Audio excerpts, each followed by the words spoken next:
الحمد للہ وکفا الحمد للہ وکفا وسلام علی عبادہ الذین اصطفیٰ اما بعد اعوذ باللہ من الشیطان الرجیم بسم اللہ الرحمن الرحیم الم یجدک یتیما فآویٰ سبحان ربک رب العزت عما یصفون وسلام علی المرسلین والحمد للہ رب العالمین اللہم صلی علی سیدنا محمد وعلی آل سیدنا محمد وبارک وسلم۔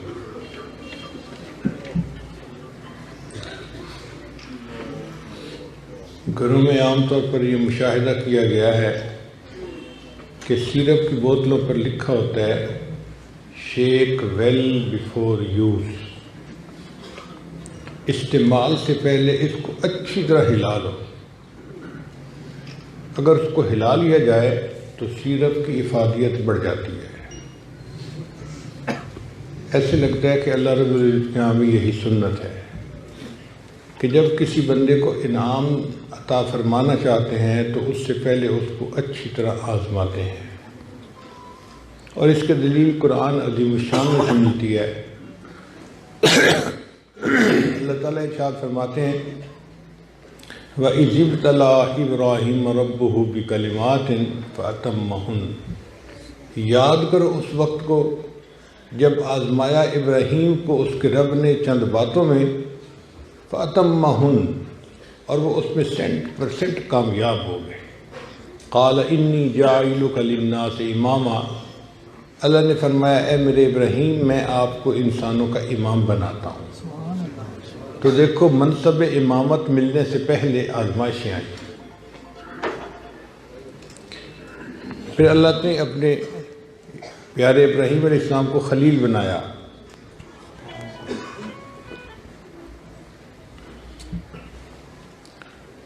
اور یہ حکم دیا کہ میرے ابراہیم خلیل اللہ آپ میرا گھر بنائیے، بیت اللہ کو بنائیے۔ چنانچہ ابراہیم علیہ السلام نے اللہ کا گھر بنایا۔ بیت اللہ تو پہلے سے تھا، آدم علیہ السلام نے بنایا تھا۔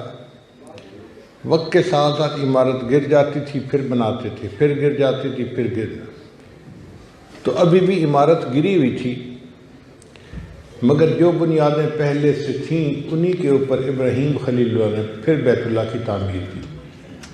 قرآن مجید میں اللہ فرماتے ہیں وَإِذْ يَرْفَعُ إِبْرَاهِيمُ الْقَوَاعِدَ مِنَ الْبَيْتِ وَإِسْمَاعِيلُ، اور یاد کرو اس وقت کو جب ابراہیم میرا گھر بنا رہے تھے اور اسماعیل ان کی امداد کر رہے تھے۔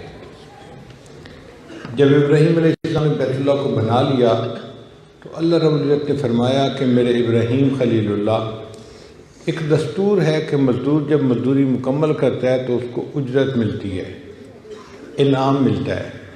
اب آپ نے میرا گھر بنایا تو آپ کو بھی مزدوری ملنی چاہیے، آپ مانگیں، آپ مجھ سے کیا مانگتے ہیں؟ ہم لوگ کسی کو مزدور لاتے ہیں نا تو پہلے مزدوری طے کرتے ہیں، 500 روپیہ دہاڑی کا دیں گے یا 600 روپیہ دیں گے، پہلے طے کر کے پھر مزدوری کرواتے ہیں۔ لیکن جو امیر لوگ ہوتے ہیں وہ طے نہیں کرتے، وہ کہتے ہیں آ کے ہمارا کام کر دو، ہم تمہیں خوش کر دیں گے۔ تو اللہ رب العزت تو کائنات کے خزانوں کے مالک ہیں۔ اللہ تعالیٰ نے فرمایا میرے ابراہیم خلیل اللہ آپ نے میرا گھر بنایا، اب آپ مجھ سے مانگیں جو مانگتے ہیں۔ ابراہیم بھی اللہ کے خلیل تھے، انہوں نے کہا یا اللہ میں آپ سے دنیا کا مال و منال نہیں مانگتا، اے اللہ میں آپ سے دنیا کا فضل و کمال نہیں مانگتا، میں بھی آپ سے وہ نعمت مانگتا ہوں جو آپ کے خزانے میں بھی صرف ایک ہی ہے۔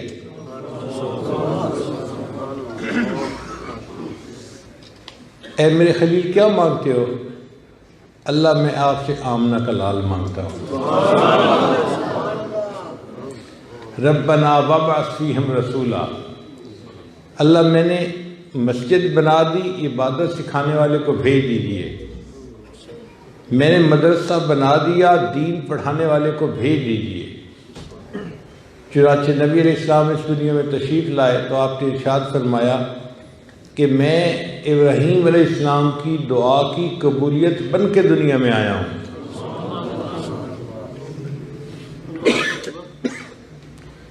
اللہ کی بھی شان عجیب ہے، اللہ اپنی خدائی میں یکتا ہے، اللہ اپنی خدائی میں یکتا ہے، اور ہمارے آقا صلی اللہ علیہ وسلم اپنی مصطفائی میں یکتا ہے۔ اللہ جیسا کوئی خدا نہیں اور محمد صلی اللہ علیہ وسلم جیسا کوئی مصطفیٰ نہیں۔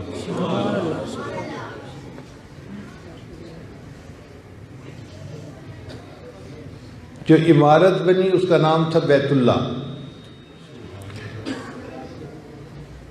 اور جس کا یہ گھر کہلایا اس کا نام تھا اللہ، اور جس کتاب میں اس کا تذکرہ کیا گیا اس کا نام ہے کلام اللہ، اور عمارت بنانے والے تھے ابراہیم خلیل اللہ، دعا مانگنے والے تھے ابراہیم خلیل اللہ، اور آمین کہنے والے تھے اسماعیل ذبیح اللہ، اور اس دعا کی قبولیت بن کے جو دنیا میں تشریف لائے ان کا نام تھا محمد الرسول اللہ۔ چنانچہ نبی علیہ السلام نے جب دنیا میں تشریف لانا تھا تو آپ کے اقرباء میں سے 3 لوگوں پر بہت آزمائشیں آئیں۔ ایک آپ کے دادا جن کا نام تھا عبد المطلب، ان پر آزمائشیں آئیں۔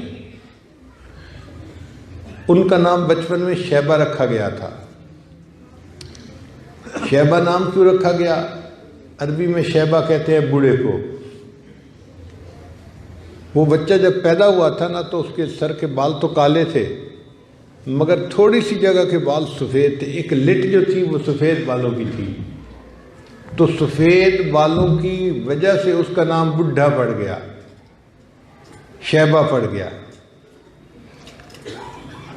اب یہ جو شیبہ بچہ تھا یہ بچپن میں یتیم ہو گیا۔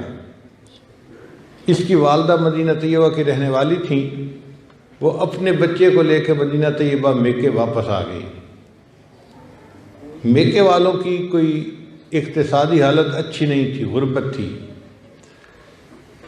تو یہ بچہ غربت کے ماحول میں پرورش پانے لگا۔ مگر بنو ہاشم کا یہ خون تھا تو صفات تو اس کے اندر شروع سے تھی، ڈی این اے میں تھی نا وہ چیزیں۔ تو ایک مرتبہ مدینہ کے چند نوجوان تیر اندازی کا مقابلہ کر رہے تھے۔ ایک نوجوان ایسا تھا کہ جب وہ تیر اندازی کرتا تو اس کا تیر بالکل ٹھیک نشانے کے اوپر جا کر لگتا۔ جب اس کا نشانہ ٹھیک لگتا تو وہ بڑی ترنگ میں آ کے کہتا، مجھے یہ بات سجتی ہے کہ میرا نشانہ ٹھیک جگہ پر لگے، میں بڑے خاندان کا بیٹا ہوں اور مجھے یہی بات اچھی لگتی ہے۔ مکہ مکرمہ کا ایک آدمی تھا جو اس کو دیکھ رہا تھا، اس نے پوچھا بھئی یہ کون ہے جو ایسی باتیں کرتا ہے؟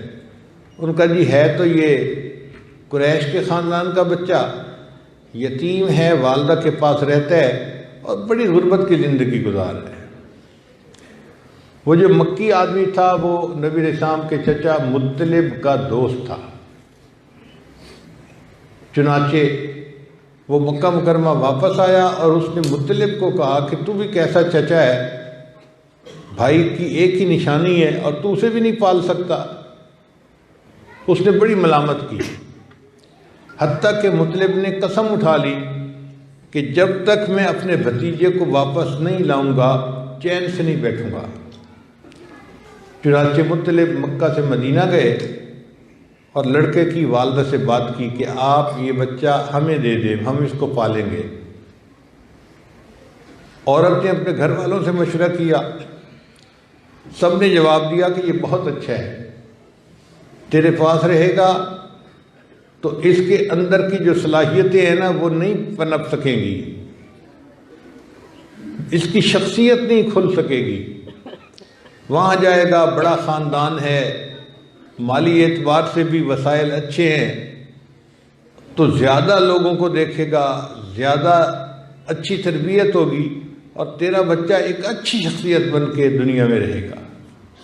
تو ماں نے دل بڑا کر کے اپنے بیٹے کو چچا کے حوالے کر دیا۔ یہ کوئی چھوٹی بات نہیں ہوتی کہ ماں اپنے اکلوتے بیٹے کو کسی اور کے سپرد کر دے۔ بہرحال مطلب اپنے اس بچے کو لے کے، بھتیجے کو لے کے واپس مکہ مکرمہ آئے۔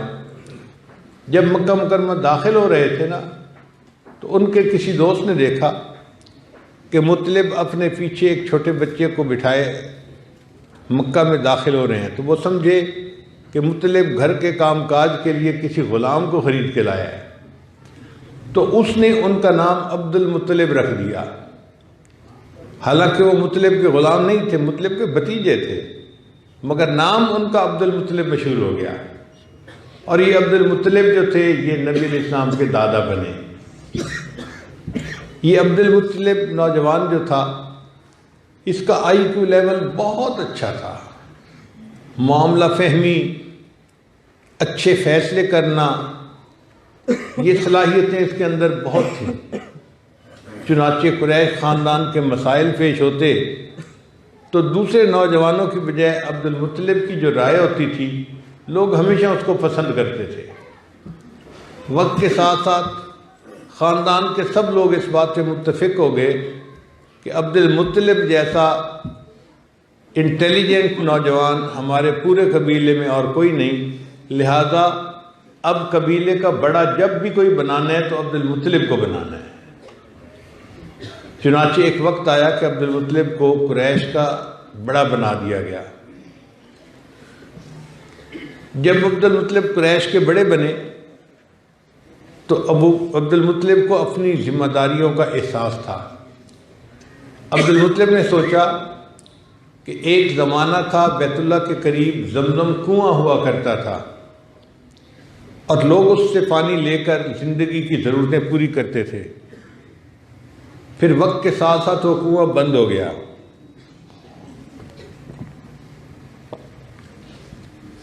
تو اس وقت پانی اویلیبل نہیں تھا، جس وجہ سے بیت اللہ کے قریب چند گھر تھے جو رہتے تھے، ورنہ کوئی رہ ہی نہیں سکتا تھا۔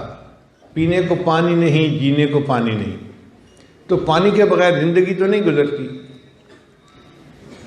عبد المطلب اب جب قریش کا سربراہ بن گیا تو اس نے سوچا کہ اب میری یہ ڈیوٹی ہے کہ میں پانی تلاش کروں، اور ہو سکتا ہے کہ مجھے زمزم کا پانی مل جائے۔ چنانچہ اس نے ایک کلہاڑا بنوایا، تیشہ بنوایا، زمین کو کھودنا شروع کر دیا، شاید یہاں پہ زمزم کا کنواں ہو۔ اب سعودی عرب کی گرمی 50 ڈگری سینٹی گریڈ کا ٹیمپریچر، سایہ کوئی نہیں، اور عبد المطلب دھوپ کے اندر کلہاڑا چلا رہا ہے، چٹانیں توڑ رہا ہے۔ کچھ لوگ اس کو محنتی سمجھتے اور کچھ لوگ اس کو بے وقوف سمجھتے، کریزی سمجھتے کہ یہ نوجوان لا حاصل محنت کر رہا ہے، اس کا فائدہ تو ہونا کوئی نہیں۔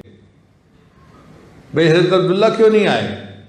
ان کا جی وہ اصل میں راستے میں ان کو بخار ہو گیا تھا، اور بخار کی وجہ سے ویٹ بہت لوز کر لیا تھا، کمزور ہو گئے تھے، تو شام سے واپس آتے ہوئے مدینہ طیبہ راستے میں پڑتا ہے۔ راستے میں ان کے میکے تھے، یعنی ان کے سسرال والے تھے، تو سسرال والوں نے جب دیکھا کہ حضرت عبداللہ اتنے ویک ہو گئے ہیں، تو انہوں نے کہا کہ آپ سفر نہ کریں، بیماری کی حالت میں ہم آپ کا علاج کرواتے ہیں، جب صحت مند ہو جائیں گے تو پھر آپ سفر کر لینا۔ تو حضرت عبداللہ تو مدینہ طیبہ میں رہ گئے، وہ آئے ہی نہیں۔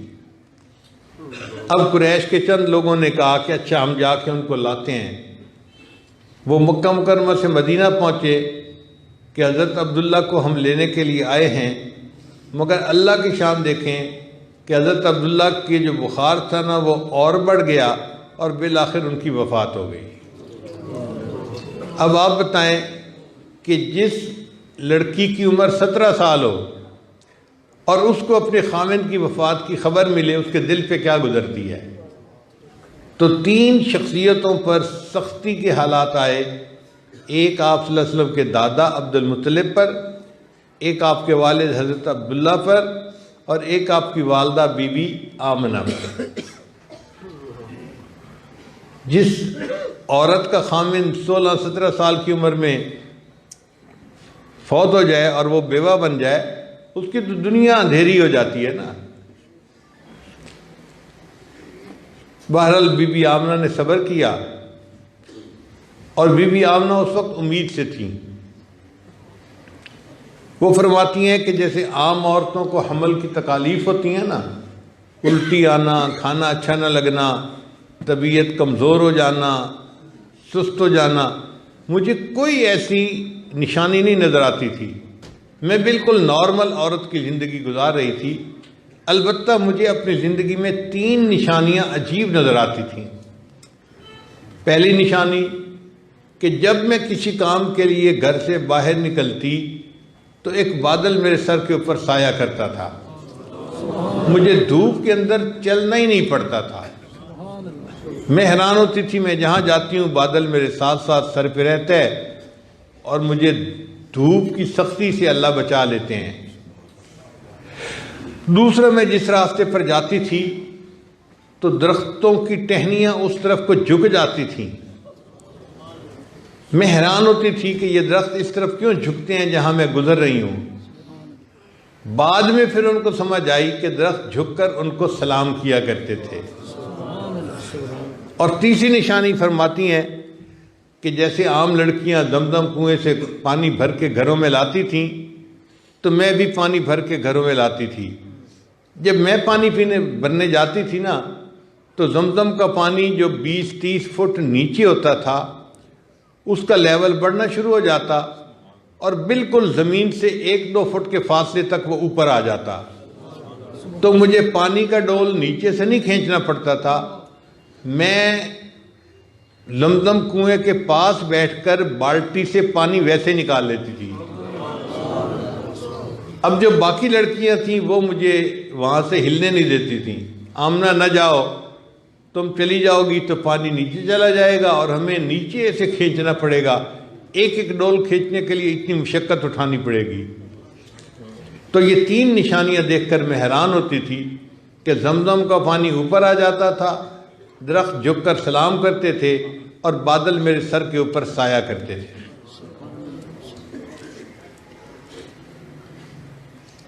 لیکن چونکہ گھر میں خاوند نہیں تھا، اخراجات کے لیے پیسے نہیں تھے، تو غربت بہت تھی، اتنی غربت تھی کہ گھر میں چراغ جلانے کے لیے تیل کے پیسے نہیں تھے، رات اندھیرے میں ہی گزر جاتی تھی۔ ایک ایسا وقت آیا کہ آسمان کے اوپر سرخ ستارہ چمکا۔ یہودیوں کو اپنی کتاب میں نشانیوں کا پتہ تھا جب نبی آخر الزمان نے دنیا میں تشریف لانا تھا۔ ایک نشانی یہ تھی کہ ان کے پیدا ہونے سے کچھ دن پہلے آسمان پہ سرخ ستارہ چمکے گا۔ اب جب یہودی علماء نے سرخ ستارے کو دیکھا تو وہ سمجھ گئے کہ اس کی بچے کی پیدائش قریب ہے۔ انہوں نے پہلے تو مدینہ طیبہ کی سب عورتوں کا پتہ کروایا، کوئی عورت ہے جس کے بچے کی ولادت قریب ہو۔ پتہ چلا عورتیں تو سینکڑوں میں ہیں جو پریگننٹ ہیں، مگر بچے کی ولادت میں تو ابھی 4 مہینے، 5 مہینے، 6 مہینے، 7 مہینے، بہت لمبا ٹائم ہے۔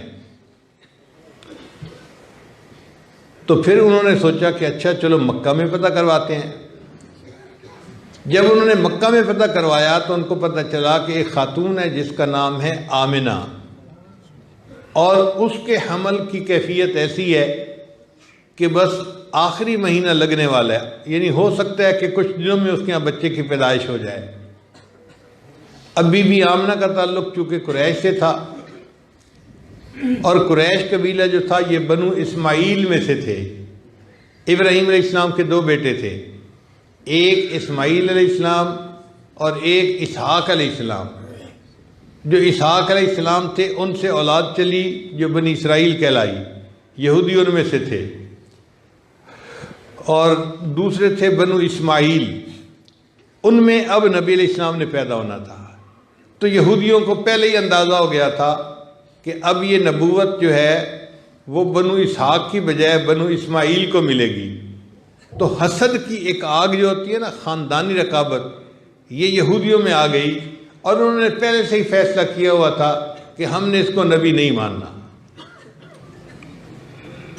اللہ کی شان دیکھیں، ایک وہ بھی وقت آیا کہ جب بی بی آمنہ کے ہاں اللہ نے بچے کی ولادت دی، اور یہ ولادت ہوئی تہجد کے وقت میں، سحری کا وقت تھا، گھر میں چراغ نہیں جل رہا تھا، اندھیرا ہی تھا، تو بچے کی ولادت اندھیرے میں ہی ہوئی۔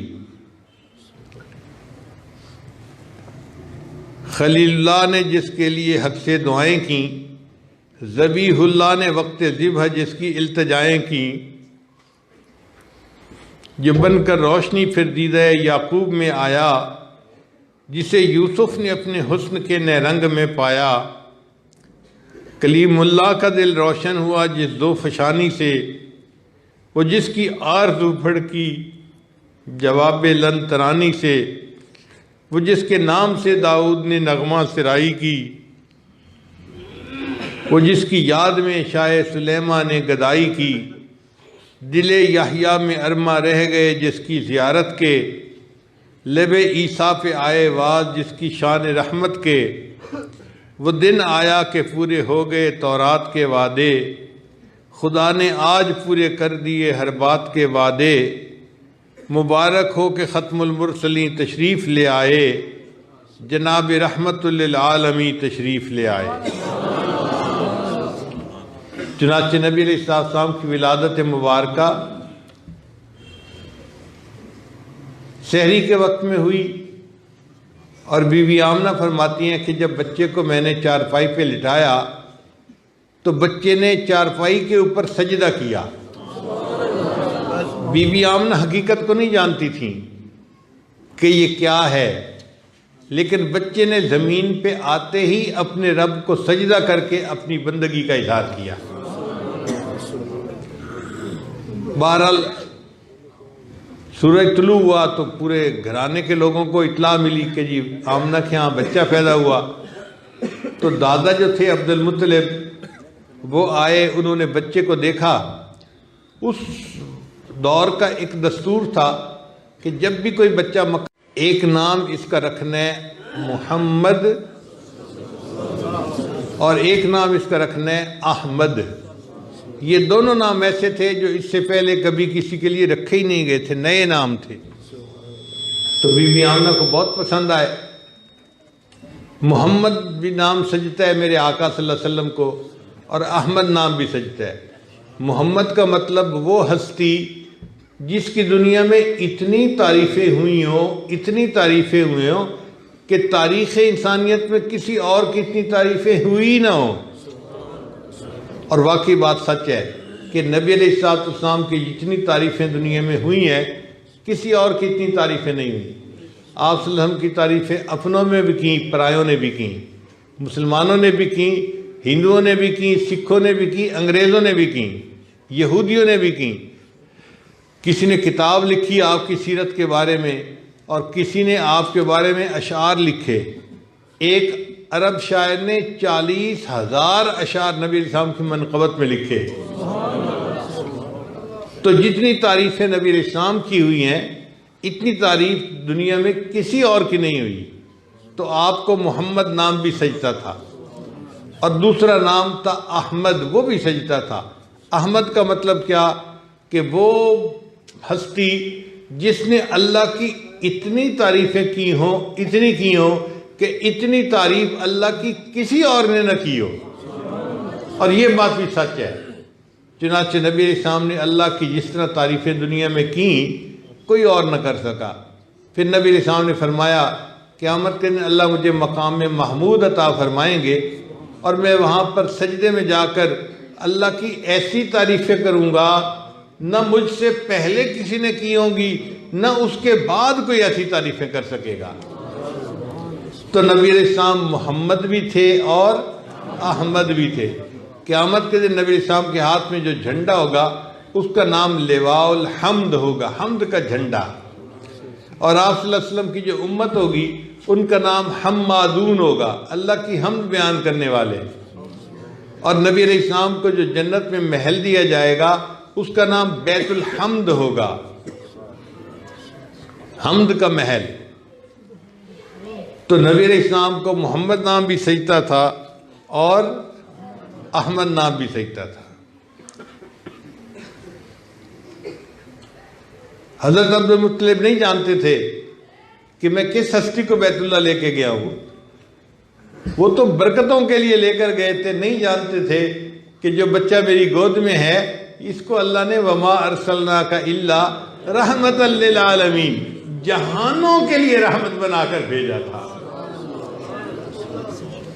میرے آقا صلی اللہ علیہ وسلم صرف انسانوں کے لیے نہیں، حیوانوں کے لیے نہیں، جنوں کے لیے نہیں، بلکہ فرشتوں کے لیے بھی، اور جتنا اللہ کی ساری مخلوق موجود ہے ان تمام کے لیے رحمت بن کے تشریف لائے۔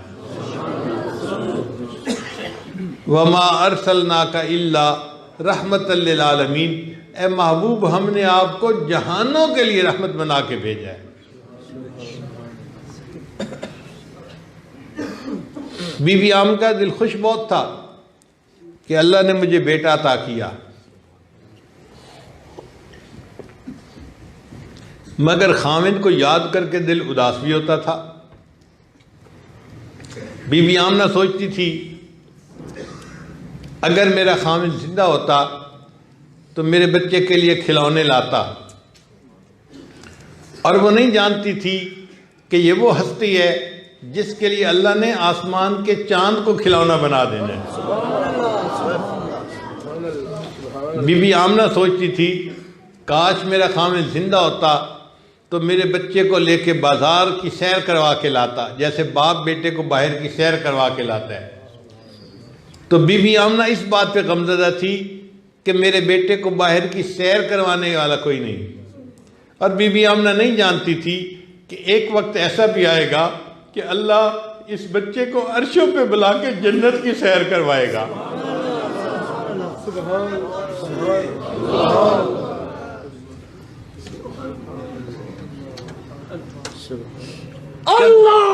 چند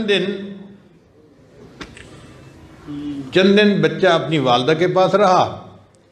پھر اس زمانے میں ایک ترتیب تھی کہ مکہ مکرمہ کے لوگ اپنے بچوں کو دیہاتی عورتوں کے پاس پرورش کے لیے بھیج دیتے تھے۔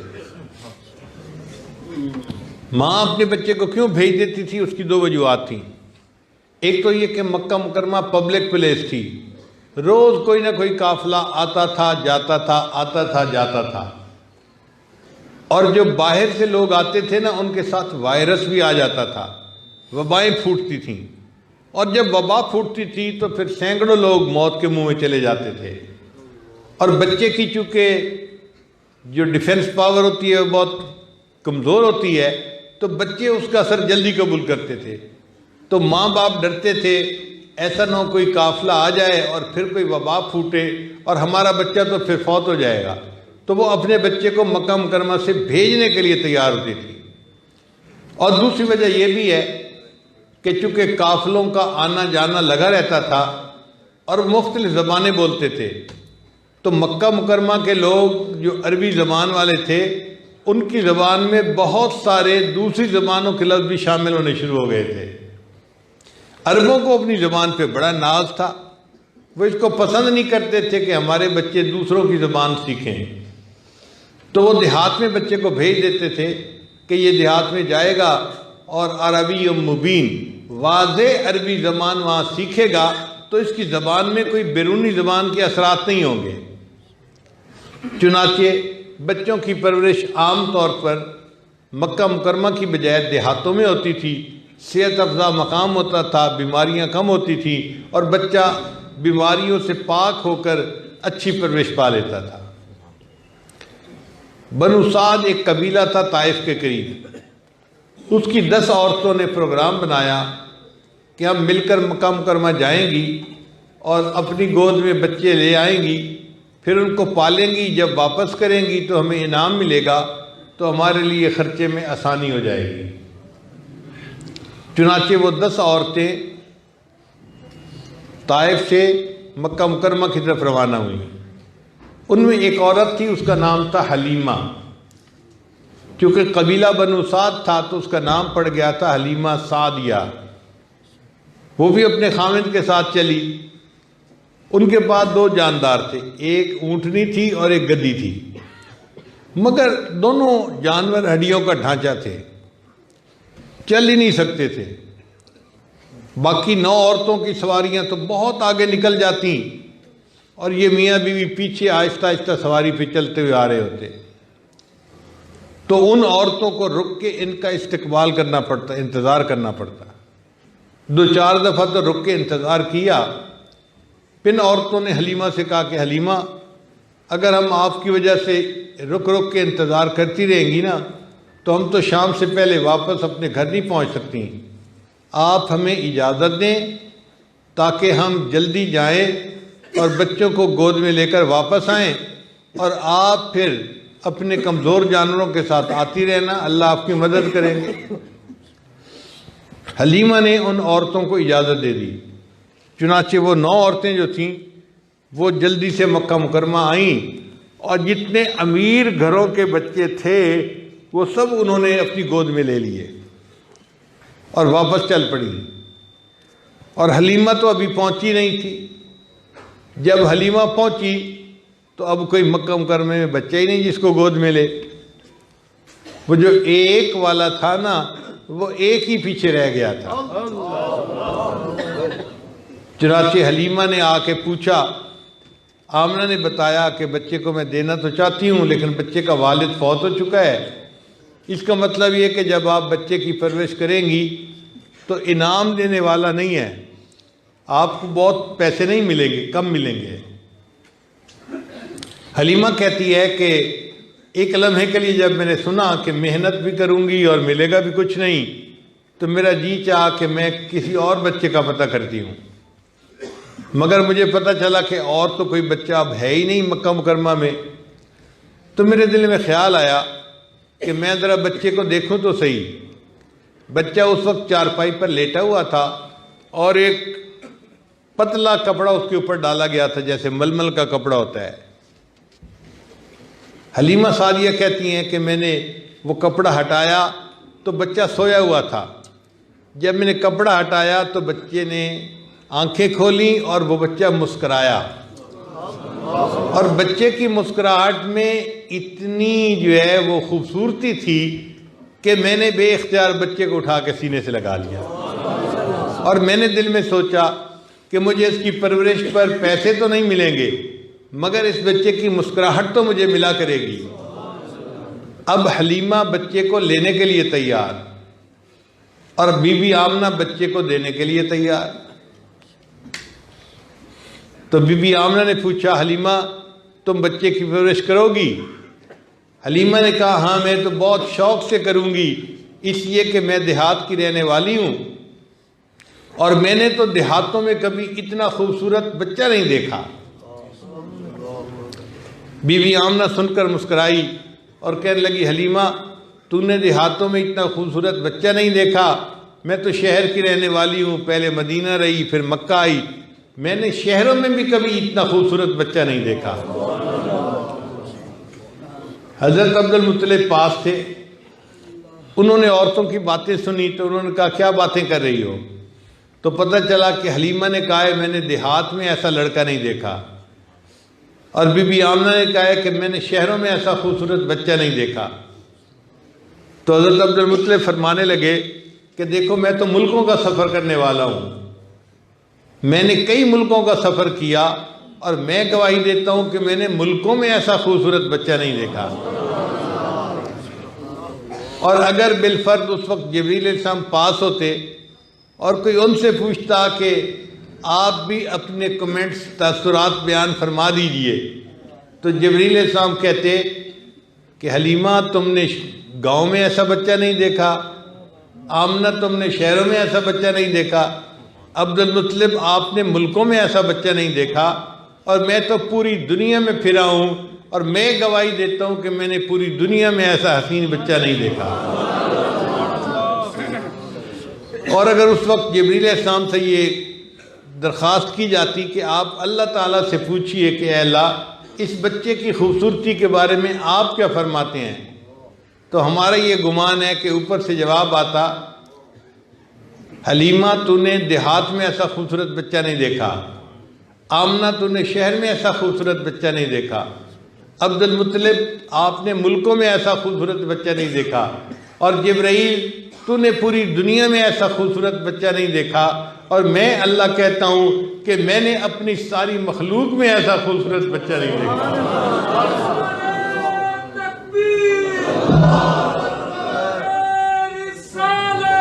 بس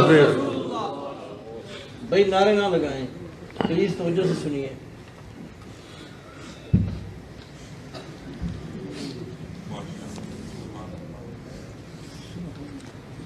اے چہرہ اے زیبائے تو رشکے بتانے آزری، ہر چند وصفت می کنم در حسن زاں بالاں تری، آفاق ہا گردیدہ ام مہر بتاں ورزیدہ ام، بسیار خوبہ دیدہ ام اما تو چیزیں دیگری، کہ میں نے سارے جہان کا چکر لگایا ہے اور سورج کی طرح چمکتے چہرے والے محبوبوں کو دیکھا ہے، مگر اے محبوب آپ کی خوبصورتی ایسی ہے کہ آپ جیسا خوبصورت کوئی دنیا میں ہے ہی نہیں۔ حسینہ جمیلہ دا منہ توڑ دیتا، محمد بنا کے قلم توڑ دیتا۔ شاعر کہتا ہے واللیل سیاہی زلفوں کی، چہرہ والضحیٰ اس کا، سارے جہاں کا پیارا ہے، آپ محب ہے خدا اس کا، رب نے بنایا جب اس کو خود آپ کہا سبحان اللہ۔ اللہ نے جب نبی علیہ السلام کو بنایا تو اللہ نے خود محمد صلی اللہ علیہ وسلم کو دیکھ کے کہا سبحان اللہ۔ تو میرے آقا صلی اللہ علیہ وسلم کا حسن و جمال کیسا ہوگا؟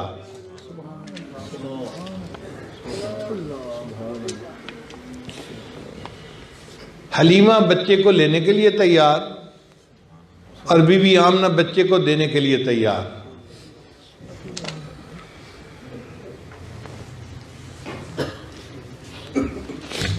بی بی آمنہ نے دعاؤں کے ساتھ بچے کو رخصت کیا۔ نوجوان بچے ذرا اس بات کو سمجھیں کہ جب بھی کوئی ماں دعا دے کے بچے کو رخصت کرتی ہے نا، اللہ اس بچے کے اقبال کو بلند فرما دیتے ہیں۔ آپ غور کیجئے کہ اسماء عبد المطلب کی والدہ تھی، اس نے اپنے بیٹے شیبہ کو مدینہ سے دعاؤں کے ساتھ رخصت کیا، اور وہ نہیں جانتی تھی کہ اس کی دعاؤں کی یہ قبولیت ہوگی کہ اللہ اس شیبہ کو آنے والے وقت میں والی بیت اللہ بنا دیں گے۔ حضرت موسیٰ علیہ السلام کی والدہ نے اپنے بیٹے کو دعاؤں کے ساتھ پانی میں ڈالا تھا، اور والدہ نہیں جاتی تھی کہ یہ بچہ جب لوٹ کے واپس آئے گا تو موسیٰ کلیم اللہ بن چکا ہوگا۔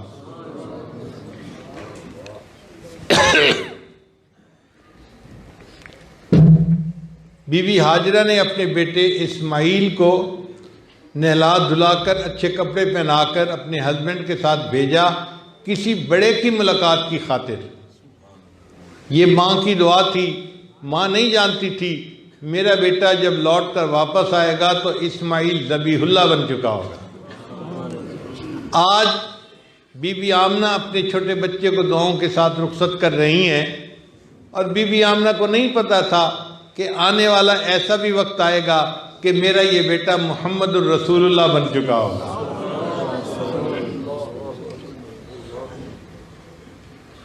حلیمہ سعدیہ نے بچے کو اپنے سینے سے لگایا اور باہر آئی، اپنے خامن کو بتایا کہ اس کا باپ تو نہیں ہے، لیکن بچے کی مسکراہٹ نے میرا دل موہ لیا ہے اور میں لے کے آ گئی ہوں، میں اسے پالوں گی۔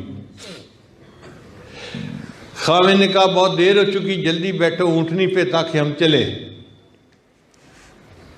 اب جب حلیمہ سعدیہ اونٹنی پر بیٹھی تو اونٹنی چلنے کے لیے تیار.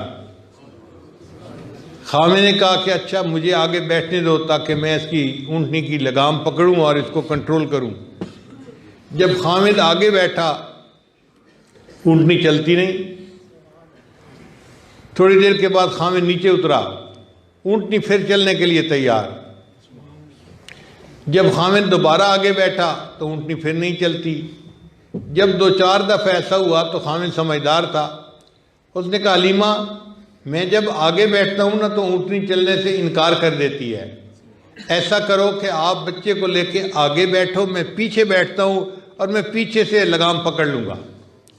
جب حلیمہ کا خامد پیچھے بیٹھا تو اونٹنی پھر چلنے کے لیے تیار. اصل میں اللہ تعالیٰ اس کو بتانا چاہتے تھے کہ جو بچہ حلیمہ نے سینے سے لگایا ہوا ہے یہ تو پوری کائنات کا امام اور قائد ہے. یہ کیسے ہو سکتا ہے کہ تم اس کی طرف پشت کر کے بیٹھو اور تمہاری سواری چل پڑے.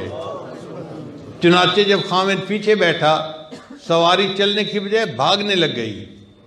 تیز چلتی رہی حتیٰ کہ ایک وقت آیا کہ وہ جو عورتیں صبح سویرے واپس گھروں کو چل پڑی تھیں وہ راستے میں تھیں اور حلیمہ کی سواری ان سے بھی آگے نکل گئی.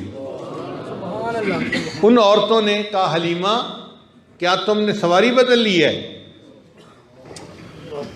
حلیمہ نے جواب دیا نہیں میں نے سواری نہیں بدلی, میری سواری کا سوار بدل گیا ہے, اس لیے میری سواری اب تیز چل رہی ہے.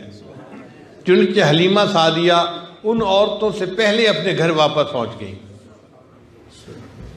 حلیمہ کے گھر میں چند بکریاں تھیں مگر بوڑھی تھیں, دودھ نہیں دیتی تھیں. اس دن جب حلیمہ اور اس کے خامد گھر میں داخل ہوئے تو دیکھا کہ بوڑھی بکریوں کے تھن بھی دودھ سے بھرے ہوئے ہیں. حلیمہ کو خامد نے کہا کہ حلیمہ خالی برتن جتنے گھر میں ہیں لے کے آؤ. ایک برتن دودھ سے بھر گیا, دوسرا بھر گیا, تیسرا بھر گیا. تاریخ کی کتابوں میں لکھا ہے کہ جتنے خالی برتن گھر میں تھے سب دودھ سے بھر گئے. بکریوں نے اتنا دودھ دیا. اتنا دودھ دیکھ کر اس کے حلیمہ کے ہسبینڈ نے کہا اَسَ اللَّهُ أَن يَجْعَلَ لَنَا فِيهِ بَرَكَةٌ. حلیمہ مجھے لگتا ہے کہ اس بچے کی وجہ سے اللہ نے ہمارے گھر میں برکتیں عطا فرما دی. اللہ تعالیٰ نے اپنے بعض انبیاء کو بادشاہوں کے محل میں پالا. جیسے موسیٰ علیہ السلام کو فرعون کے محل میں پالا, یوسف علیہ السلام کو عزیز مصر کے محل میں پالا. اگر اللہ تعالیٰ چاہتے تو نبی علیہ السلام کو بھی بادشاہ کے محل میں پال سکتے تھے, مگر اللہ نے اپنے محبوب کو صلی اللہ علیہ وسلم کو حلیمہ کے غربت قدے میں پالا, اس لیے کہ اللہ تعالیٰ برکتیں دکھانا چاہتے تھے. اللہ نے دکھا کہ دیکھو ایسے گھر میں میرے محبوب تشریف لائے جہاں ککھ نہیں تھا اور اب اتنی برکتیں ہوئیں کہ سارے برتن دودھ سے بھر گئے. چنانچہ نبی علیہ السلام نے وہاں پرورش پانی شروع کی. آپ کی ایک رضائی بہن تھی, دودھ شریک بہن تھی, اس کا نام تھا شیمہ. وہ جوان العمر تھی, یعنی اس کی 15-16 سال کی عمر تھی. وہ اس چھوٹے بھائی کو کبھی اٹھا کے اپنی گود میں بیٹھتی تھی اور لوری پڑھا کرتی تھی. کتابوں میں وہ لوری بھی منقول ہے. اس نے لوری بنائی تھی ربنا ابقی لنا محمدا, اے اللہ ہمارے اس محمد بھائی کو لمبی عمر عطا کرنا, اس کو باقی رکھنا, اس کو سلامت رکھنا. جیسے عورتیں دعا دیتی ہیں نا شالا عمر دراز ہوگی, تو اس نے اسی قسم کی لوری بنائی ہوئی تھی. اے اللہ ہمارے بھائی محمد کو باقی رکھنا, اس کو عمر دراز دینا, صحت والی زندگی عطا کرنا. شیمہ کا کام تھا گھر کی بکریوں کو وہ چرایا کرتی تھی. اب ایک دن کے 11 بج گئے اور بکریاں گھر میں ہی بندھی ہوئی ہے. حلیمہ سعدیہ نے دیکھا تو اس نے بیٹی کو پکارا, بیٹی آج بکریوں کو لے کر نہیں گئی؟ انہوں نے کہا امی گرمی بہت زیادہ ہے, دھوپ ہوتی ہے اور بکریاں بھی کافی ہیں, اور میں ان کی بھاگ کے ان کو کنٹرول کرنے کے لیے تھک جاتی ہوں, مجھ سے اکیلے کام نہیں ہوتا، مجھے ہیلپ چاہیے۔ ماں نے کہا بیٹی میں بھی بوڑھی ہوں، تیرا باپ بھی بوڑھا ہے، ہم تو بکریاں چرانے میں ہیلپ کر نہیں سکتے، یہ کام تو آپ ہی کو کرنا پڑے گا۔ شیما نے جواب دیا اچھا اماں میں بکریاں چرا تو لیتی ہوں، یہ چھوٹے بھائی محمد کو میرے ساتھ بھیج دیں۔ ماں نے کہا بیٹی بھائی کو سنبھالو گی یا بکریوں کو سنبھالو گی؟ اس نے کہا امی بھائی کو بھیجوں گی تو بکریوں کو بھی سنبھال لوں گی، اور اگر اکیلے بھیجو گی تو میں بکریوں کو بھی نہیں سنبھال سکوں گی۔ تو ماں نے پھر اس سے پیار سے پوچھا کہ بیٹی آخر تو ایسی بات کیوں کر رہی ہے؟ تو پھر شیما نے کہا امی ایک دن میں اپنے بھائی محمد کو اپنے ساتھ بکریاں چرانے کے لیے لے کر گئی تھی۔ امی میں نے اس دن 3 علامتیں دیکھی تھیں، 3 نشانیاں دیکھی تھیں۔ بیٹی کیا دیکھا تھا؟ امی ایک تو میں جہاں جاتی تھی ایک بادل میرے سر پر سایہ کیے رہتا تھا، مجھے پورا دن دھوپ میں چلنے کی نوبت ہی نہیں آئی۔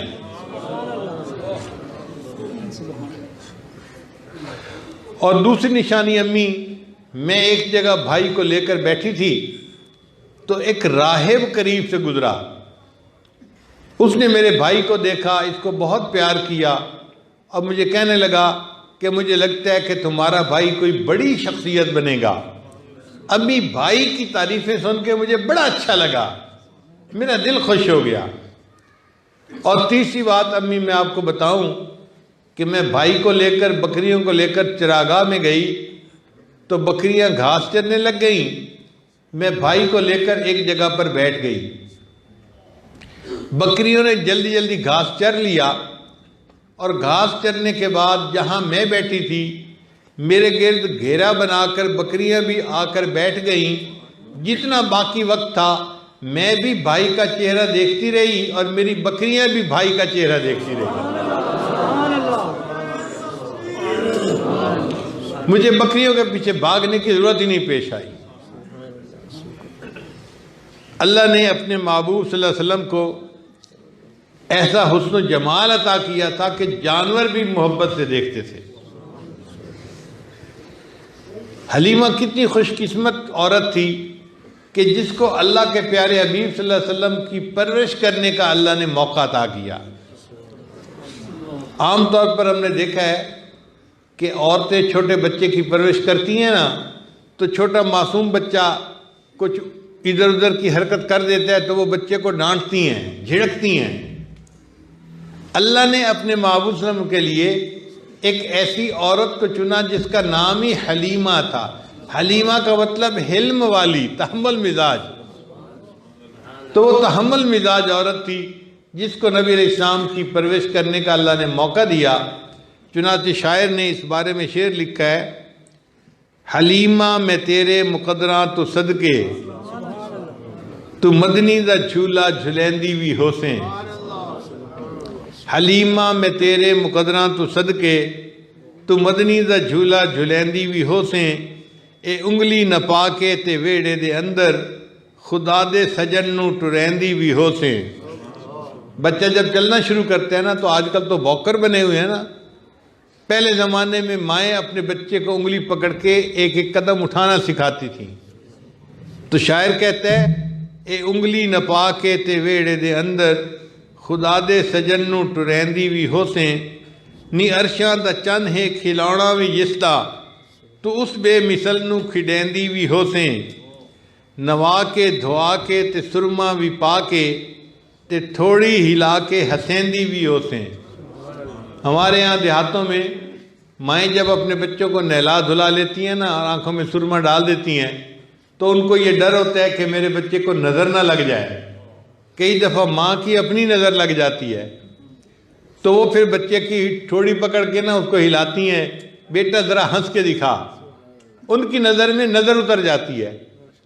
تو شاعر اسی عادت کی طرف اشارہ کر رہا ہے نوا کے دھوا کے تے سرما وی پا کے تے تھوڑی ہلا کے ہسیندی وی ہوسیں۔ زمانے دی تتیاں ہماواں دے کولوں نبوت تے پھل نو لکیندی وی ہوسیں۔ نی سونے دا مکھڑا نورانی نورانی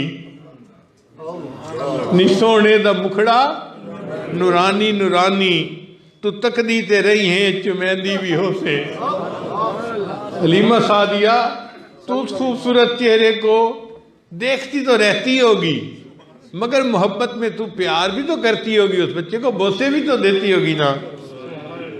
نی سونے دا مکھڑا نورانی نورانی تو تکدی تے رہی ہیں چمیندی بھی ہو سے، کدی نال تیرے نزاکت سونا۔ یہ بھی عجیب بات کہی ہے۔ یہ چھوٹے بچے جو ہوتے ہیں نا، کبھی کبھی یہ اپنی ماں سے روٹھ جاتے ہیں تو مائیں مناتی ہیں بیٹے ماما سے نہیں روٹھا کرتے، جو ماما کہہ رہی ہے بات مان لو، فیڈر پی لو، یہ کر لو وہ کر لو، تو وہ منانا پڑتا ہے۔ تو شاعر اسی منظر کی طرف اشارہ کر رہا ہے، کدی نال تیرے نزاکت سونا او رستہ بھی ہو سی منہندی بھی ہو سے۔ حلیمہ وہ خوبصورت چہرے والا بچہ تجھ سے کبھی اگر روٹھتا ہوگا تو میں حیران ہوں کہ تو کس طرح منت سماجت کر کے اس کو منایا کرتی ہوگی۔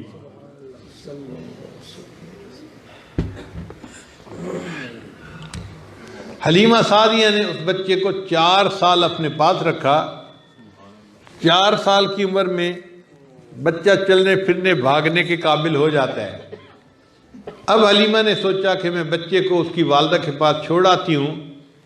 چنانچہ 4 سال کی عمر میں حلیمہ نے مکہ مکرمہ آ کر بچہ اس کی والدہ بی بی آمنہ کے حوالے کر دیا۔ بی بی آمنہ نے بچے کو اپنے پاس رکھا۔ اب بچے کا باپ تو نہیں تھا، وہ تو فوت ہو چکے تھے، تو بچے کی ساری محبتوں کا مرکز اس کی ماں تھی۔ اس کو باپ کی محبتیں بھی ماں سے ملتی تھیں اور ماں کی محبتیں بھی ماں سے ملتی تھیں، تو وہ اپنی والدہ سے بہت اٹیچ ہو گیا تھا، بہت زیادہ۔ 2 سال حلیمہ آمنہ نے اسی طرح گزارے، حتیٰ کہ بچے کی عمر 6 سال ہو گئی۔ تو آمنہ نے دل میں سوچا کہ مجھے اپنے میکے گئے ہوئے بہت عرصہ گزر گیا، میرے میکے والوں نے میرے بچے کو بھی نہیں دیکھا، اب میں بچے کو لے کے جاتی ہوں، کچھ دن میکے رہ آؤں گی، بچے بھی کو بھی دیکھ لیں گے اور میں بھی اپنے رشتہ داروں سے مل لوں گی۔ چنانچہ انہوں نے حضرت عبد المطلب سے اجازت مانگی۔ انہوں نے جواب دیا کہ آمنہ تم جا تو سکتی ہو، تمہارا حق بنتا ہے، بہت عرصہ گزر گیا، لیکن تمہیں پتہ ہے کہ میں تو اس بچے کو دیکھے بغیر جی نہیں سکتا، میری اس کے ساتھ کتنی اٹیچمنٹ ہے، میں اس شرط پہ اجازت دیتا ہوں کہ جاؤ اور جلدی بچے کو لے کے واپس آ جانا۔ تو بی بی آمنہ نے وعدہ کر لیا کہ ہاں میں صرف چند دن وہاں ٹھہروں گی، پھر واپس آ جاؤں گی۔ چنانچہ بی بی آمنہ نے اس بچے کو لیا اور خدمت کے لیے ایک باندی کو ساتھ لیا اور مکہ مکرمہ سے مدینہ تشریف لے آئیں۔ اب مدینہ میں ان کے رشتہ داروں نے بچے کو جب دیکھا تو وہ تو حیران، سوچ ہی نہیں سکتے تھے کہ بچہ اتنا خوبصورت ہو سکتا ہے۔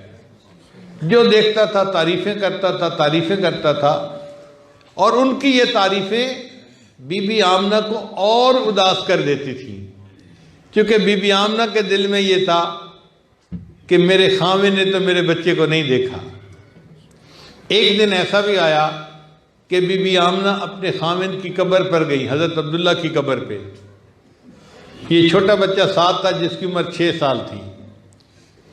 چنانچہ نبی علیہ السلام فرماتے ہیں کہ میری والدہ ایک قبر کے پاس جا کر کھڑی ہو گئی اور مجھے کچھ پتہ نہیں کہ وہ کیا پڑھ رہی تھیں یا کیا کہہ رہی تھیں، لیکن میری والدہ کی آنکھوں میں سے آنسو ٹپ ٹپ گر رہے تھے اور اپنی والدہ کو روتے دیکھتے ہوئے میں نے بھی رونا شروع کر دیا۔ چھوٹا بچہ تھا نا، اس نے جب والدہ کو روتے دیکھا تو بچے کی آنکھوں سے بھی آنسو گرنے لگے۔ ہم اپنے تصور کی نگاہ سے جب دیکھتے ہیں اس منظر کو تو دل کہتا ہے کہ بی بی آمنہ اپنے خاوند سے ہم کلامی کر رہی تھیں کہ حضرت عبداللہ آپ نے ایک امانت میرے سپرد کی تھی، اب اللہ نے مجھے اس بچے کی جو ہے وہ نعمت عطا فرما دی، کاش آپ زندہ ہوتے اور آپ اس کو دیکھتے کہ وہ بچہ کتنا خوبصورت ہے۔ بہرحال چند دنوں کے بعد بی بی آمنہ نے واپس آنے کا ارادہ کر لیا۔ بی بی آمنہ بچے کو لے کر اور باندی کو لے کر پھر واپس مکہ مکرمہ کی طرف چل پڑی۔ اللہ کی شان دیکھیں، راستے میں ایک جگہ تھی جس کا نام تھا ابوا۔ جب اس جگہ پر پہنچی تو بی بی آمنہ کی طبیعت خراب ہو گئی اور بالآخر بی بی آمنہ کی وفات ہو گئی۔ اب آپ ذرا اس بچے کے دماغی کیفیت کے اوپر غور کریں کہ اس نے زندگی میں والد کو دیکھا ہی نہیں، اور اس کو جو محبتیں باپ سے ملنے تھیں وہ بھی ماں سے ملتی تھیں، اور وہ ماں کے ساتھ اتنا اٹیچڈ ہے، اور ابھی صرف 6 سال اس کی عمر ہے اور آج والدہ بھی دنیا سے وفات پا گئی۔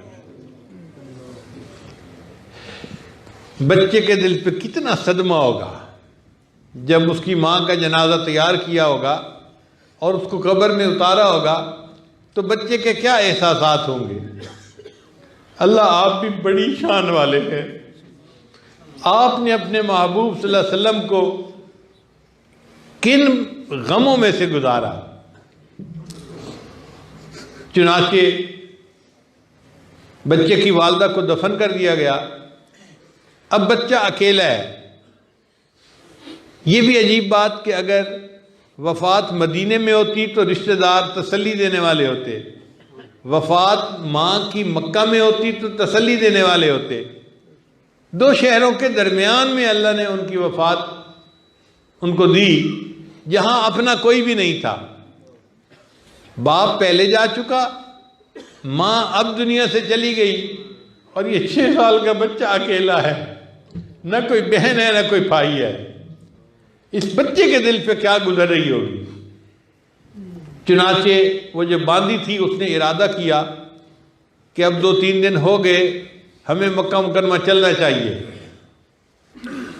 تو بچے کو منانا مشکل تھا، جب بھی بچے سے وہ بات کرتی کہ ہم سفر پہ جائیں گے بچہ خاموش ہو جاتا، یعنی بچے کا دل نہیں چاہتا تھا اس جگہ کو چھوڑنے کے لیے۔ ایک دن باندی نے اپنا سامان اونٹنی پہ رکھا اور بچے کو دیکھا کہ کہاں ہے میں اس کو بٹھاؤں، تو بچہ پاس نہیں تھا۔ باندی ڈھونڈنے نکلی تو کیا دیکھتی ہے کہ وہ بچہ اپنی والدہ کی قبر کے پاس جا کر بیٹھا ہے۔ باندی نے کہا چلو ہم نے مکہ مکرمہ جاتا ہے۔ بچہ جواب دیتا ہے تم جاؤ، میں اپنی امی کے پاس ہی رہوں گا۔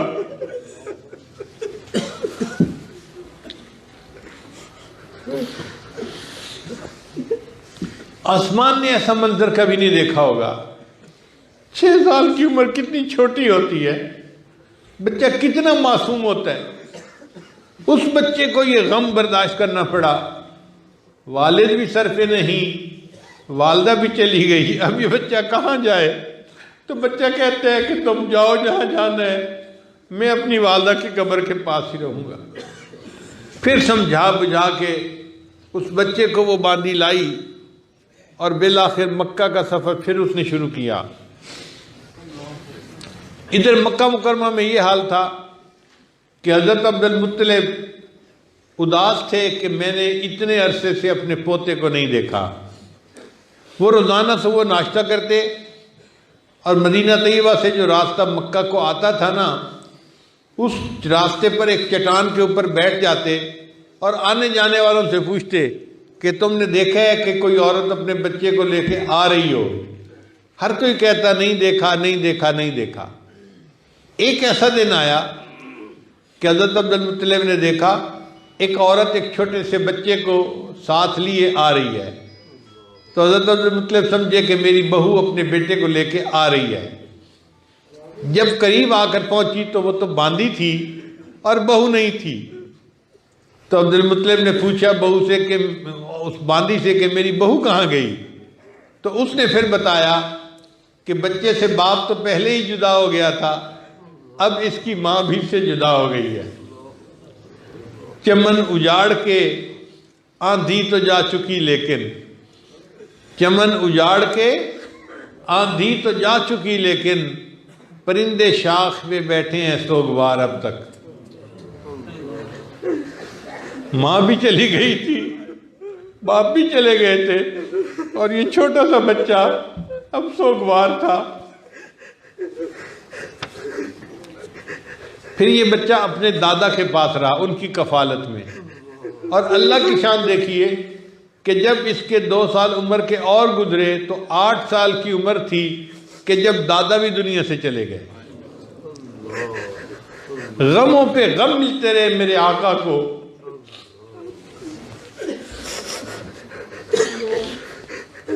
پھر نبی علیہ السلام اپنے چچا کی کفالت میں آئے، ابو طالب کی، اور باقی زندگی پھر ان کی کفالت میں گزاری۔ اللہ کی شان دیکھیں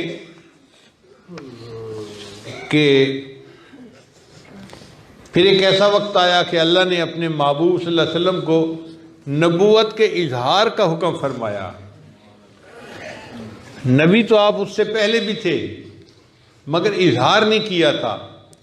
اب اللہ نے حکم فرما دیا آپ اظہار کریں۔ جب آپ نے 40 سال کی عمر میں نبوت کا اظہار فرمایا تو جو رشتہ دار تھے وہی دشمن بن گئے، سارا شہر مکے کے لوگ دشمن بن گئے، انہوں نے تکلیفیں دینی شروع کر دی، اور 13 سال انہوں نے اتنی تکلیفیں دیں کہ انسان ان تکلیفوں کو پڑھتا ہے تو اپنے آنسوؤں کو قابو میں نہیں رکھ سکتا۔ حتیٰ کہ ایک ایسا وقت آیا کہ اللہ نے حکم دیا کہ آپ مکہ سے مدینہ ہجرت کر جائیں۔ تو نبی علیہ السلام جب ہجرت فرما رہے تھے، آپ نے دور سے بیت اللہ کو دیکھا اور کہا کہ بیت اللہ، میرا بس چلتا تو میں تجھے کبھی نہ چھوڑتا، مگر کیا کروں مکہ کے لوگ مجھے یہاں رہنے نہیں دیتے۔ تو آنسوؤں کے ساتھ نبی علیہ السلام نے بیت اللہ کو الوداع کیا اور مدینہ طیبہ آ گئے۔ مدینہ طیبہ میں اللہ نے اسلام کو خوب پھیلایا، اور ایک وہ وقت بھی آیا جب نبی علیہ السلام نے مکہ مکرمہ کو فتح فرما لیا، بیت اللہ کو بتوں سے پاک کر دیا، اور اللہ کی توحید کے جھنڈے گاڑ دیے میرے آقا صلی اللہ علیہ وسلم۔ پھر اس کے بعد جنگ حنین ہوئی۔ جنگ حنین میں اللہ نے مسلمانوں کو بہت بڑی فتح عطا فرمائی۔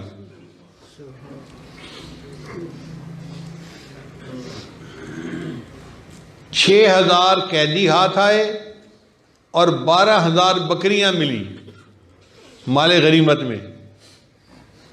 تو نبی علیہ السلام نے ان قیدیوں کو اور بکریوں کو مجاہدوں میں تقسیم فرمانا شروع کیا۔ جب آپ تقسیم فرما رہے تھے نا تو ایک صحابی آئے اور ان کہا کہ جی قیدیوں میں ایک عورت ایسی بھی ہے جو کہتی ہے کہ میں تمہارے صاحب کی بہن ہوں۔ تو نبی علیہ السلام نے فرمایا کہ میری بہن تو کوئی نہیں، میں تو عبداللہ کا ایک ہی بیٹا ہوں اور کوئی ان کی اولاد نہیں تھی۔ جی وہ تو کہتی ہے کہ میں ان کی بہن ہوں۔ نبی علیہ السلام نے فرمایا کہ اچھا اس کو لے آؤ۔ چنانچہ وہ عورت آئی اور اس نے آ کے کہا کہ میں آپ کی بہن شیما ہوں، میں علیمہ سعدیہ کی بیٹی ہوں اور دودھ شریک بہن ہوں۔ تو نبی علیہ السلام نے پھر اس سے پوچھا کہ آپ کے پاس کیا ثبوت ہے کہ میں آپ کا بھائی ہوں، آپ میری بہن ہیں؟ پھر اس نے ایک عجیب واقعہ سنایا۔ اس نے کہا دیکھیں بچوں کے جب دانت نکلنے شروع ہوتے ہیں نا تو ان کو دانتوں میں گدگدی ہوتی ہے، تو بچوں کا دل چاہتا ہے کہ ان کو کوئی چبانے کی چیز ملے، اس سے ان کے دانتوں کو سکون مل جاتا ہے۔ آج کل تو ایسے کھلونے بنے ہوئے ہیں کہ مائیں وہ بچوں کو دے دیتی ہیں اور بچے منہ میں اس کو چباتے رہتے ہیں اور ان کے وہ ارج پوری ہو جاتی ہے۔ پہلے وقتوں میں جب یہ کھلونے نہیں تھے تو بچے اس گدگدی کی وجہ سے بے اختیار دوسرے بچوں کو کاٹتے تھے، کاٹی کرتے تھے۔ تو اس نے کہا کہ میرے بھائی جب آپ کے دانت نکل رہے تھے نا تو ایک مرتبہ آپ نے میرے کندھے پہ دانت کاٹی کی تھی اور میرے کندھے سے خون نکل آیا تھا اور اس کا نشان ابھی بھی باقی ہے۔ جب اس نے یہ واقعہ سنایا تو نبی علیہ السلام کو بات یاد آ گئی، ہاں بچپن میں ایسا ہوا تھا کہ میں نے کسی کے کاٹی کی تھی۔ جب نبی علیہ السلام کو کنفرم ہو گیا نا کہ یہ میری بہن ہے اور اس کا نام شیمہ ہے اور یہ دودھ شریک بہن ہے، تو نبی علیہ السلام اٹھے، آپ صلی اللہ علیہ وسلم نے اپنی چادر بچھائی اور بہن کو کہا کہ اب آپ اس چادر کے اوپر بیٹھو۔ بھائی اپنے بہنوں کی یوں عزتیں کیا کرتے ہیں۔ پھر نبی علیہ السلام نے ان کو آپشن دی کہ اگر آپ میرے پاس رہنا چاہتی ہیں تو میں ساری زندگی آپ کی کفالت کروں گا، اور اگر آپ واپس جانا چاہتی ہیں تو میں آپ کو آزاد کر دیتا ہوں، آپ واپس چلی جائیں۔ بہن نے جواب دیا میں اپنے خاندان میں واپس جانے کو زیادہ پسند کرتی ہوں، لیکن اگر میں اکیلی واپس گئی تو ساری عمر تانے سنوں گی کہ خود آزاد ہو کے آ گئی اور خاندان کے باقی لوگ قیدی پڑے رہے۔ تو نبی علیہ السلام نے بہن کے کہنے پر ان کے خاندان کے جتنے قیدی تھے ان سب کو بھی آزاد فرما دیا۔ پھر نبی علیہ السلام نے اپنی بہن کو بکریاں دیں اور 2 صحابہ کو کہا کہ جاؤ اور میری بہن کو اس کے گھر تک پہنچا کر واپس آؤ۔ نبی علیہ السلام نے امت کو درس دیا کہ دیکھو بھائی اپنی بہنوں کے ساتھ یوں بڑے پن کا مظاہرہ کرتے ہیں۔ شیمہ نے پھر بتایا کہ بھائی میں نے تو آپ کے لیے ایک لوری بنائی ہوئی تھی، اور وہ لوری تھی ربنا ابقی لنا محمدا، اور میں اللہ سے دعائیں مانگتی تھی کہ اللہ میرے بھائی کو عزت عطا فرمانا، اور مجھے تو یہ نہیں پتا تھا کہ ایک ایسا بھی وقت آئے گا کہ میں آپ کے سامنے قیدی بن کر پیش ہوں گی، اللہ آپ کو اتنی عزتیں دے گا۔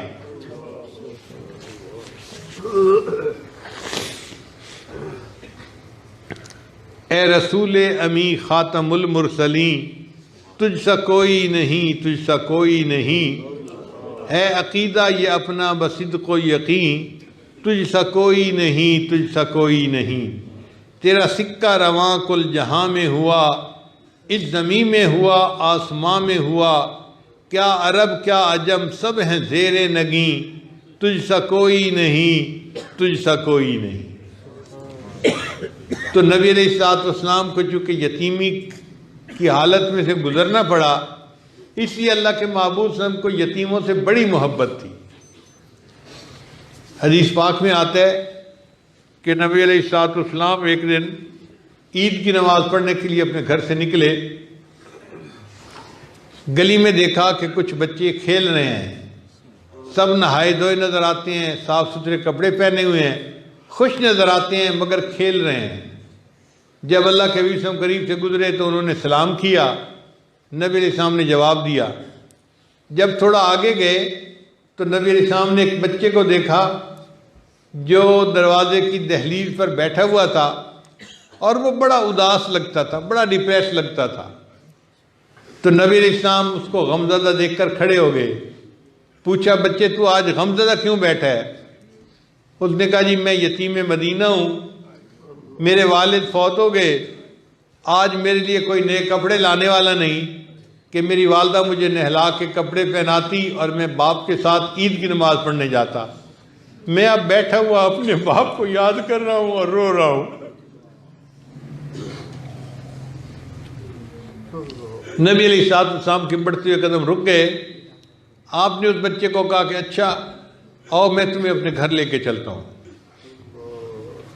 نبی علیہ السلام اس یتیم بچے کو گھر لائے اور ام المومنین سیدہ صدیقہ رضی اللہ عنہا کو حکم دیا کہ عائشہ اس بچے کو نہلا دو۔ جتنی دیر میں ام المومنین نے اس بچے کو نہلایا، اتنی دیر میں نبی علیہ السلام نے سیدہ فاطمہ الزہرا رضی اللہ عنہا کو پیغام بھیجا کہ حسن و حسین میں سے اگر کسی کے صاف ستھرے کپڑے ہوں تو بھجوا دیں۔ تو سیدہ فاطمہ الزہرا رضی اللہ عنہا نے ایک خوبصورت جوڑا کپڑے کا بھیج دیا۔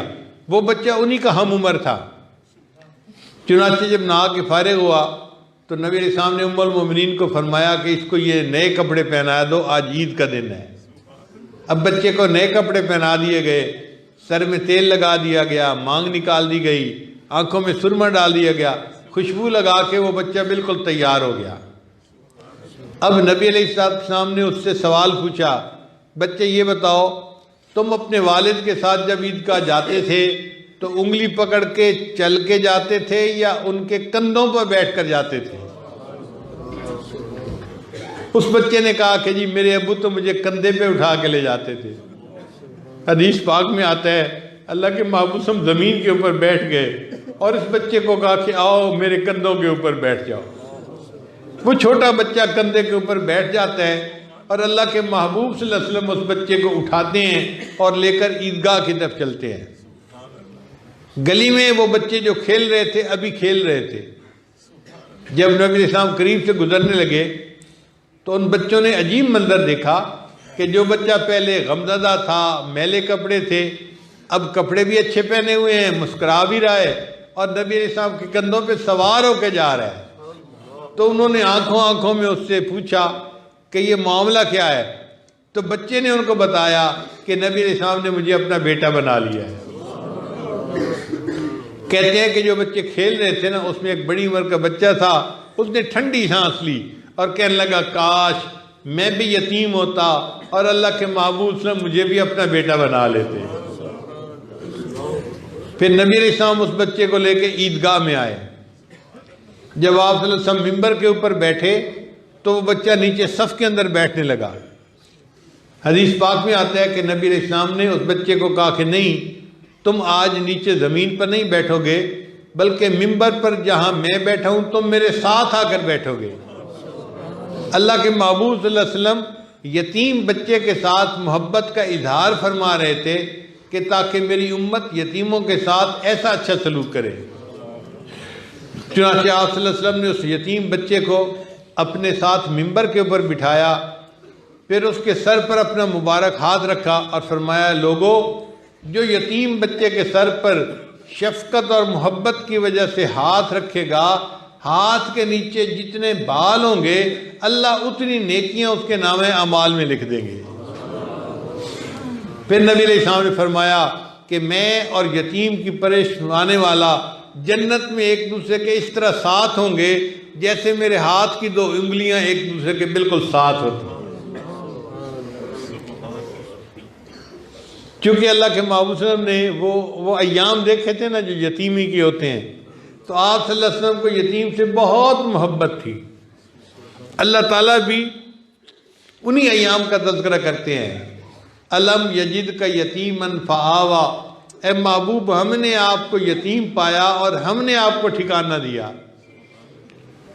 اللہ تعالیٰ ہمیں نبی علیہ السلام کے اخلاق حمیدہ پر زندگی گزارنے کی توفیق عطا فرمائے۔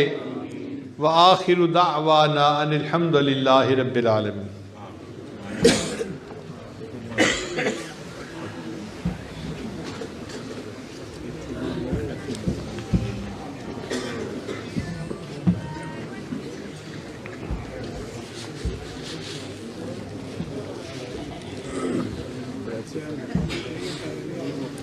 دعا سے پہلے ہم توبہ کے کلمات پڑھ لیں گے تاکہ اللہ ہمارے گناہوں کو معاف فرما دے۔ تشریف رکھیں۔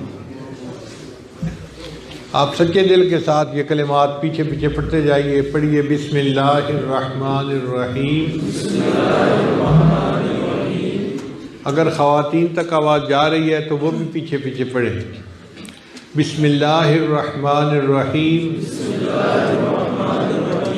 لا الہ الا اللہ محمد الرسول اللہ۔ آمنت باللہ و ملائکتہ و کتبہ و رسلہ والیوم الآخر والقدر خیرہ و شرہ من اللہ تعالی والبعث بعد الموت۔ آمنت باللہ کما ہوا باسمائہ وصفاتہ وقبلت جمیع احکامہ اقرار باللسان وتصدیق بالقلب۔ اشہد ان لا الہ الا اللہ واشہد ان محمدا عبدہ ورسولہ۔ استغفر اللہ ربی من کل ذنب واتوب الیہ برحمتک یا ارحم الراحمین۔ ان کلمات کو پڑھنے سے ہم تو بتائے ہو چکے ہیں، چند معمولات ہیں جن کو باقاعدگی سے پڑھیں گے تو اللہ تعالیٰ دل کو منور کریں گے۔ ان میں سے پہلا عمل ہے 100 مرتبہ استغفار صبح شام پڑھنا، دوسرا 100 مرتبہ درود شریف صبح شام پڑھنا، تیسرا روزانہ قرآن مجید کی تلاوت کرنا، ایک پارہ کریں، آدھا پارہ کریں یا ایک پاؤ پڑھیں، مگر پڑھیں ضرور، ایک رکوع پڑھیں، ایک صفحہ پڑھیں تو بھی ٹھیک ہے، پڑھیں ضرور۔ اور چوتھی چیز ہے کہ ہر وقت دل میں اللہ کو یاد کرنا، اور پانچویں چیز ہے مراقبہ کرنا۔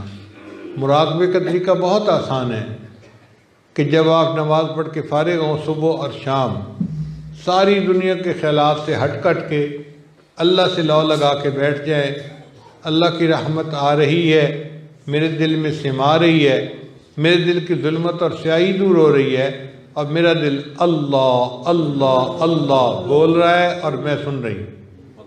انشاءاللہ 10-15 منٹ مراقبہ کریں گے صبح اور شام تو تھوڑے دنوں میں آپ کے دل میں اللہ کی محبت بڑھے گی اور آپ خود اس کی حرارت کو محسوس کریں گے۔ اللہ تعالیٰ سب کو اپنے مقبول بندوں میں شامل فرمائے۔ اب ہم دعا سے پہلے تھوڑی دیر کے لیے مراقبہ کر لیتے ہیں۔ آپ حضرات آنکھیں بند کر لیں اور سر جھکا لیں اور اللہ کی یاد میں ڈوب جائیں۔